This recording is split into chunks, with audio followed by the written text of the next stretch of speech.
Hi everyone, it's Naomi. Welcome to Naomi Channel. 皆さんこんにちは、ナオミです。今日はスペシャルゲストを迎えての動画となります。今まで私の動画の背景に幾度と現れてきた人、アメリカのバリバリビジネスマン、私の主人のライアンです。Hi everyone. 今日の動画では少し彼を皆さんにご紹介して、アメリカのバリバリビジネスマンとして日常生活でもビジネスシーンでも自信を持って英語でコミュニケーションを取る方法について彼に伝授をしてもらいます。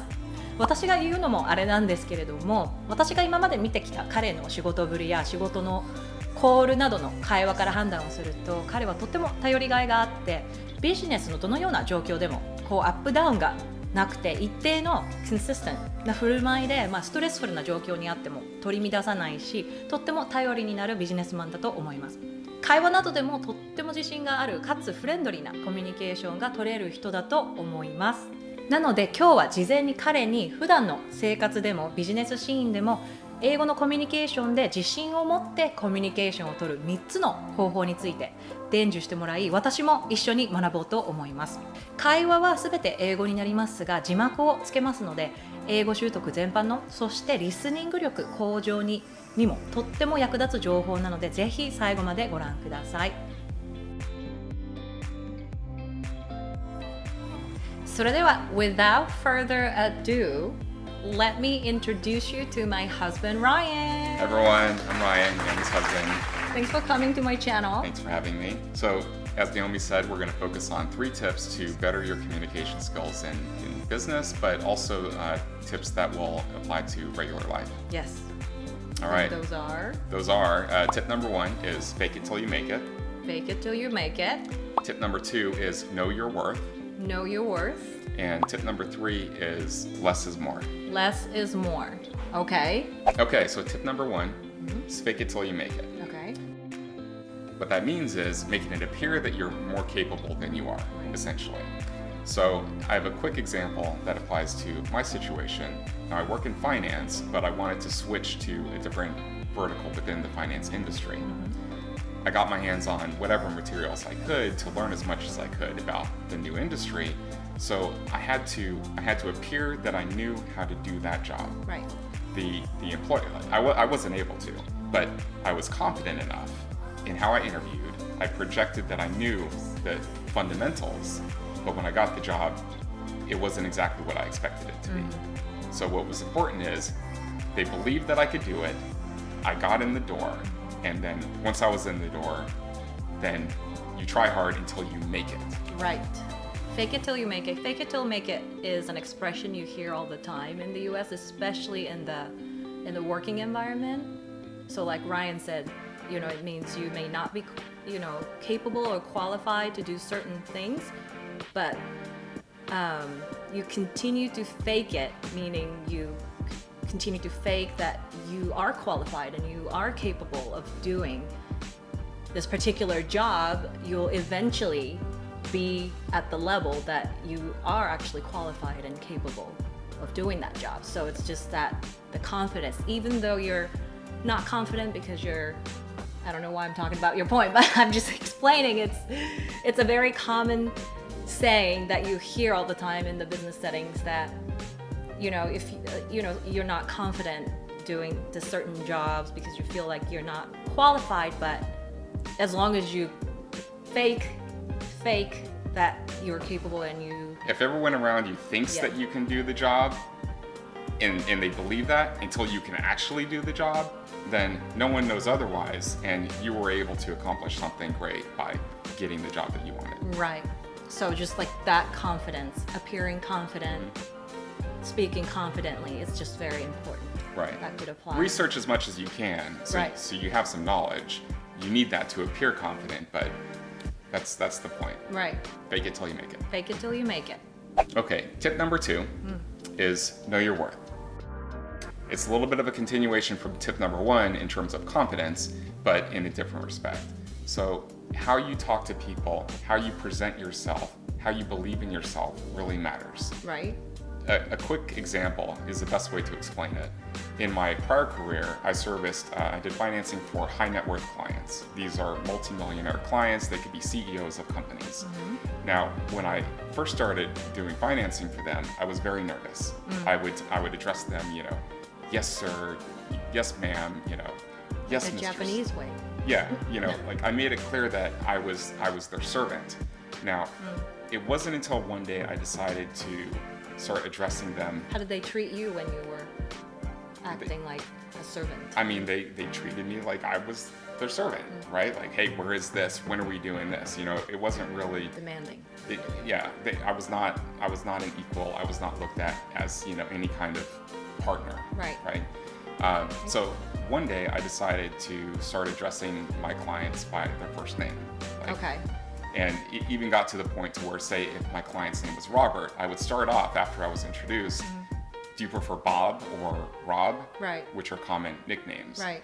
So it's a very casual way to address people.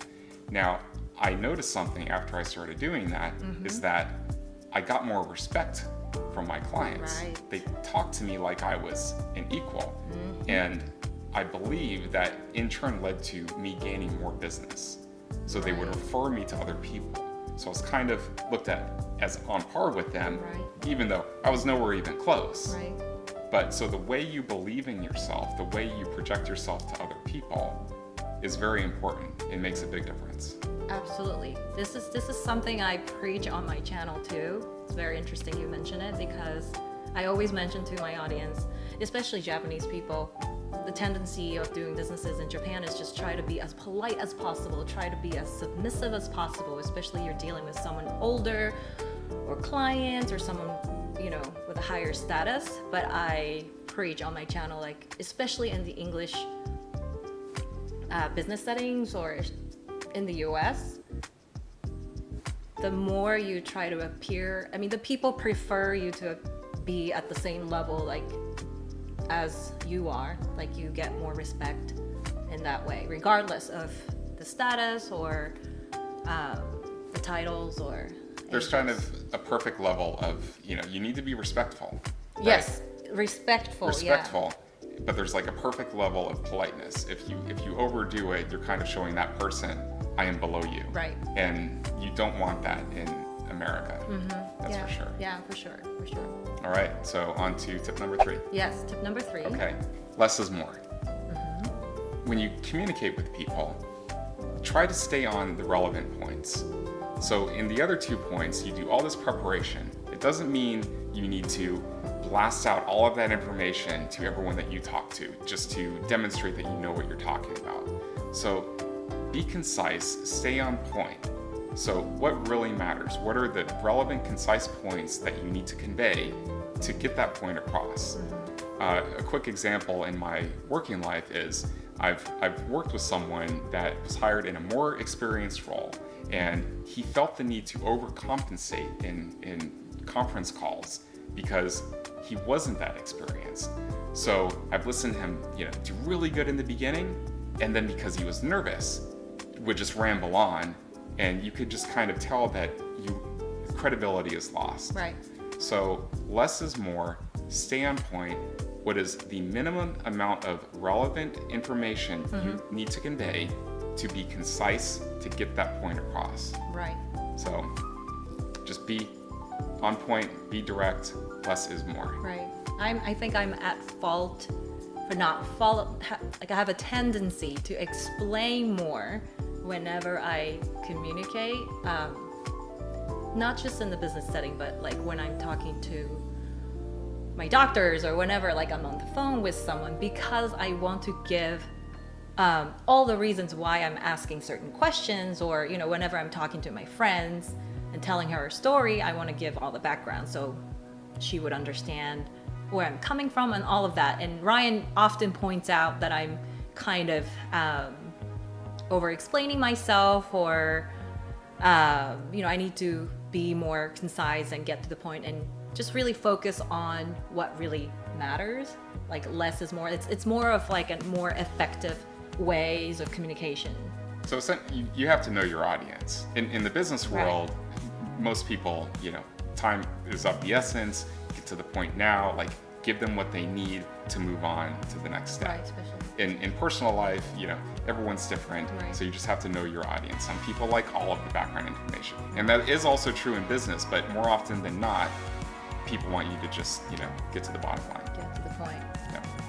Well, I hope everyone found these 3 tips to be helpful in business and also regular life. Naomi, thank you for having me on your channel. Oh, well, thank you so much for being on my channel and coming onto my set. Of course. I would love to have him in my video more often if I could, but he's pretty busy, but hopefully you can come back I'll do my again best. sometime soon. So thank you so much. Thank you. ということでいかがでしたでしょうか。今日はアメリカのバリバリビジネスマンに聞く自信を持ってコミュニケーションを取る方法についてお話をしました。ぜひ少しでも皆さんのお役に立てば嬉しいです。